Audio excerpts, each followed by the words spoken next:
চাচা এগুলো কি বানাও? রসমালাই গুটি রে চাচা। রসমালাই।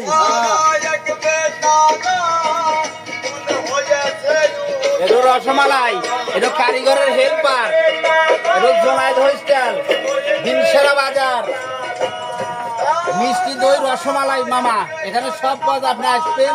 সকাল বিকালে তন্দুর রুটি হয়, গরুর গোস্ত ভুনা এবং খাসির গোস্ত দিয়া কলিজা দিয়া ডাউল ভুনা। আমার তন্দুর সাথে মুরগি হয় না? মুরগি অবশ্যই মুরগির রোস্ট হয় এক পিস করে, আর গরুর গোস্ত এই যে কারিগর সব।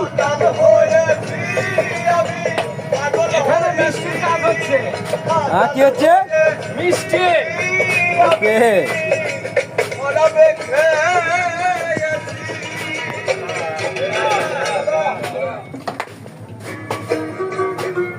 শোনা